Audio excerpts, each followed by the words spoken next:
Are you interested to know how healthy eating habits can give you more energy and help you focus?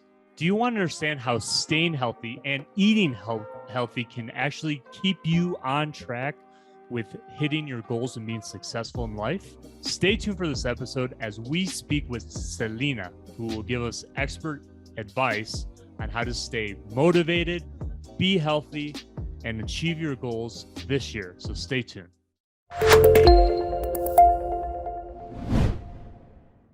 Selina, it's a pleasure to speak with you again, and now on our new channel, KEAL. Happy New Year. How are you doing? Yeah, I'm good. Thank you. Happy New Year. How are you doing? I'm doing Very good. well. Very well. I'm really excited to share with our audience your program, Set Yourself Free. It's a new year. We all want to get into the right mindset, motivation, and, go forward with our dreams and ambitions and everything we really want to accomplish. So can we talk about that a little bit in general first? Can you give maybe 3 insights into what you would consider healthy eating habits for people on a daily basis? Yeah, so it's going to be a little bit different for everybody, but the main thing is you want food to really energize you and you want food to make you feel good. And the thing is, this is going to be slightly different for everyone. So sometimes, one person can eat a certain diet and it doesn't affect them. They have loads of energy, but if another person eats the exact same kind of food, it can actually really make them tired and deplete their energy and disturb their sleep. So it's really good to tune into yourself and really experiment, I suppose, with different foods and, really take note of what really makes your body come alive, what really energizes you, and mostly, across the board, generally, it's a whole food diet. So if you have, plenty of fresh fruit, vegetables, nuts, seeds, things like this, good quality meat, good quality fish, organic, grass-fed, things like this, things that haven't been processed, that are in as close to their natural form and their natural state as possible.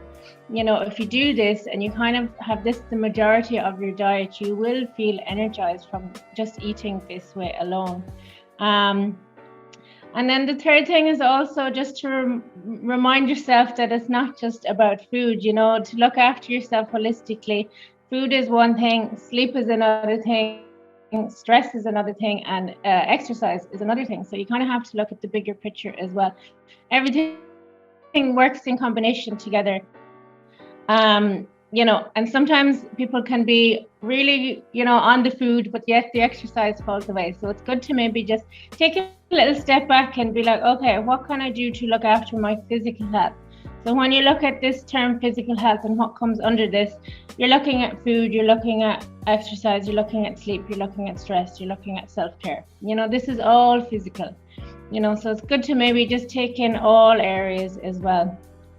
And generally, if you just have your diet, have it balanced as well, because sometimes when we're too extreme with things, it can knock us over the edge, as in we can be really kind of obsessive over something for so long, and then this can kind of reach a breaking point and can swing us to the opposite extreme. So sometimes if we're being too careful, we have the danger of going too extreme to go into the old patterns or the old ways, or eating rubbish again, or eating foods that are not going to make us feel good. So it's just kind of doing it realistically and what can fit into your life. So I always say a good number is 80% to 20%, eat well 80% of the time, and then you still have, the luxuries of life, which are there to be enjoyed as well, so if you find this balance, this is more of a happy balance.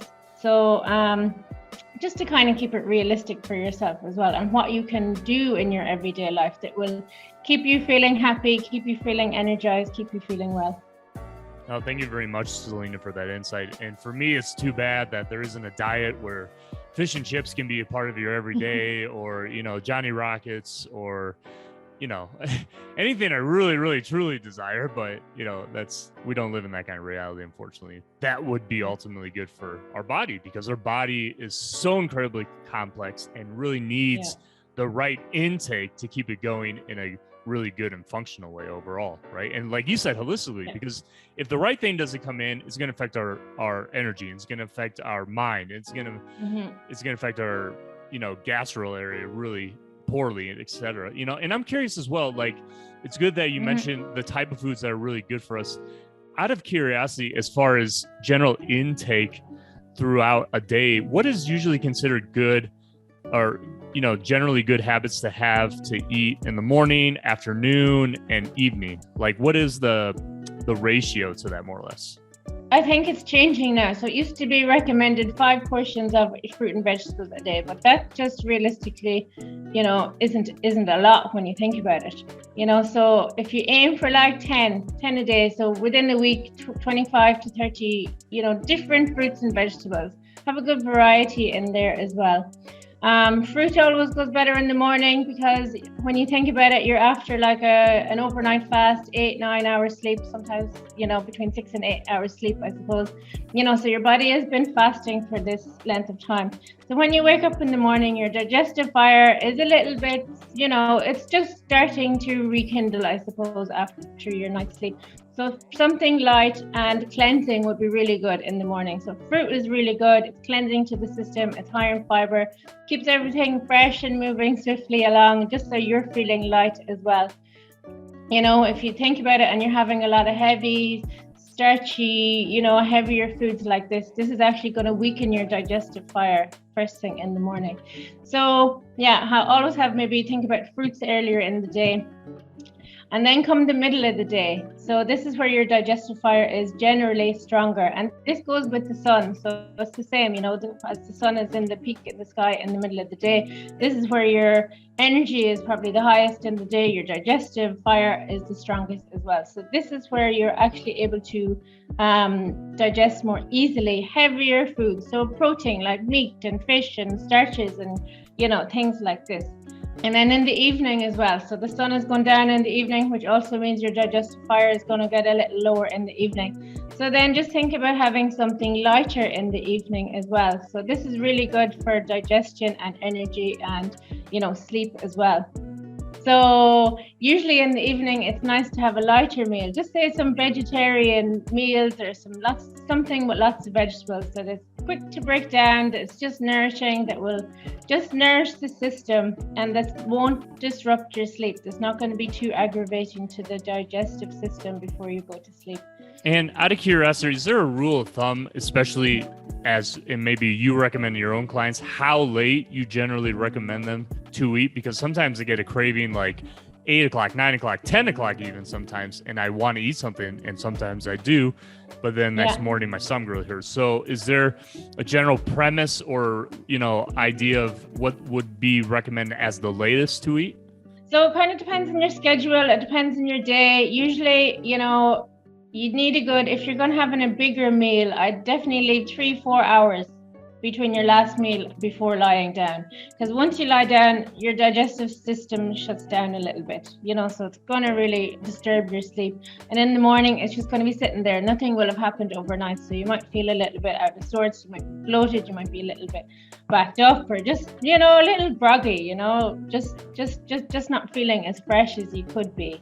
But the best thing to do maybe is, you know, you can train your body, and the body loves routine. So if you train your body, as in have breakfast around the same time, have lunch around the same time, and have dinner around the same time every evening or every day, you know, your body will get into this natural rhythm, and your body will love this because it gets into a rhythm, it gets into a cycle, it knows the food is coming. You know, your digestive system will work more efficiently as well.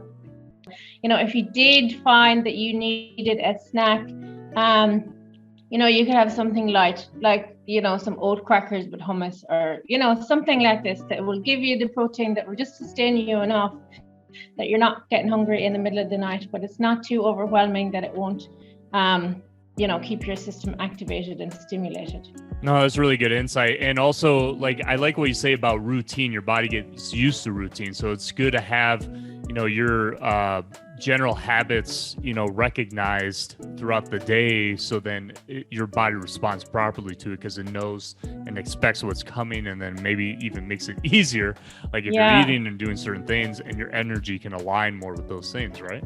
Yeah, definitely. And it actually will help you, calm down and help your nervous system calm down, because when you're a bit irregular with your eating habits and schedules, and maybe some days you skip meals, or maybe some days you're eating on the go and it's, you're leaving long gaps, this can actually cause a bit of stress to the body, as in, okay, when am I going to get food? So it's sending all these stress hormones around the body. So when you have set meal times, roughly the same time every day, when breakfast is coming, when lunch is coming, when dinner is coming, you actually will be more, you will be more calm. Your body, your system, your nervous system, everything will be more calm. You'll feel more at ease. Your mind is more calm because you know what you're going to have, when you're going to have it. So it can just really bring a lot of benefits into your life. No, that's really, really, really important insight. And look, Selina, to be honest, like for me personally, like I've gotten used to more and more over time and over the years, because I know it's good for me. But for me, like naturally being inclined to have certain fruits, certain vegetables, and even more naturally, it's not something that it makes me excited, right? Like, because I'm like, I want my peanut butter toast, I want my pizza, I want whatever, So like, what is interesting about your work and what you do in helping people is that you present certain foods in such a way that makes it appetizing, right? And I think when you work individually with your clients, you maybe help them get on a regimented diet that works best for them and for their own body, like you said earlier. And that is actually good for them. So how do you personally present food in such a way and, tell your clients like these are good for you, even though you're not used to it, but you'll also enjoy it? How do you put the enjoyment part into especially fruits and vegetables in its most natural way? Yeah, well, I think the main thing is, like, I've been cooking for so many years, and one of my big things is it needs to taste nice. I love flavor, I love taste, so the recipes that I do are like high in flavor and high in taste, because if you're eating something that's really boring, really bland, although it's healthy, like it might be a salad, but you're just not excited about it, you're not going to want to eat it, and it's only going to drive you to like, okay, I want this pizza all the time, I just want chips, But if you actually make the good food, the healthier option, maybe the lighter options, taste really tasty, you're going to want more of it, and then your taste buds change. You'll be surprised how much your taste buds can change when you just give yourself the flavors that you want and that you really like as well. Yeah, that's important. So important. Yeah, and then just, I suppose it's good to get all the tastes in what you're eating as well. Yeah, of course. Because so we have right. Yeah, like even sweet, there's a place for sweet taste as well. So it's like sometimes we think that we need to just eliminate all the sweet stuff out of the diet, but then when we do that, your body is going to crave sweet stuff, because, we have sweet receptors on our tongue as well. So all the taste receptors. So it's good to just make sure that you're actually satisfying all the flavors, or else, and this will actually eliminate cravings as well. So yeah, just make your healthy food, your lighter food taste really nice. I do this by dressings. There's lots of nice ingredients you can use. Lots of fresh stuff. Avocado and lemon is nice. Orange and tahini is really nice, creamy. It just, brings everything to life. Salt is really good to counteract the bitterness of the greens, so there's lots of different things that you can do to make, a normal, what looks like a boring salad, the most enjoyable, tastiest thing you've ever had.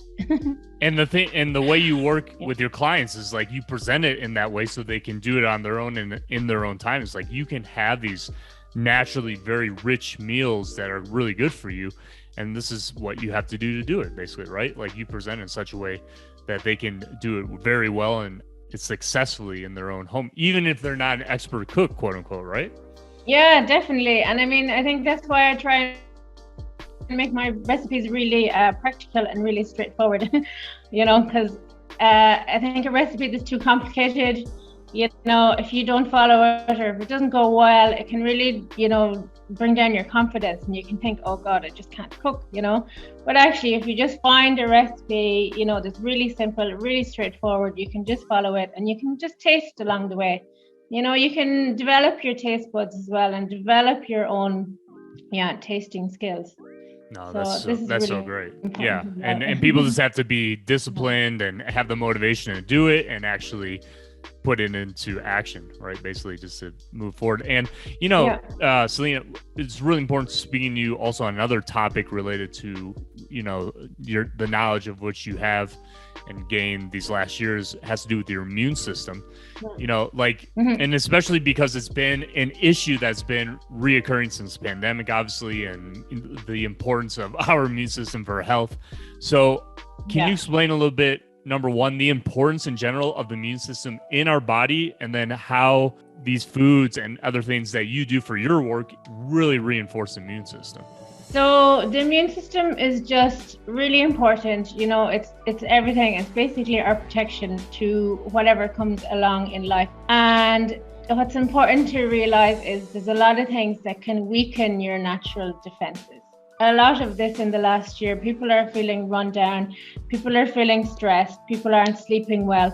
And these are the three things that can actually just knock down your immune system. So these are the top things in my opinion before you even go into food. It's really look at your stress, manage your stress, work on your sleep, and then maybe reduce the sugar, and then you can look into the food as well, so it's kind of just really looking at the holistic part of it as well.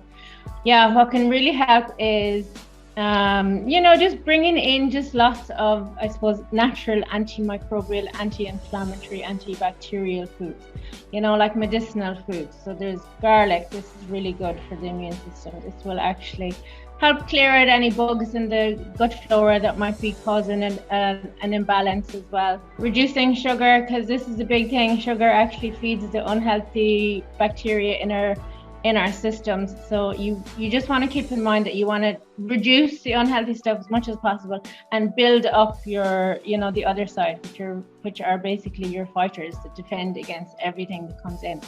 There's not going to be ever a 100% protection, but it's just everything that you do, you kind of have to think, okay, which side of the army am I feeding? Am I feeding the beneficial, or am I feeding the not so beneficial, So lots of things like garlic, onion, ginger, clove, turmeric, any of these spices. So they're all really potent anti-inflammatory, antibacterial, antimicrobial. And then you can think about adding additional foods in there, like medicinal mushrooms, like reishi or lion's mane. Shiitake is really good.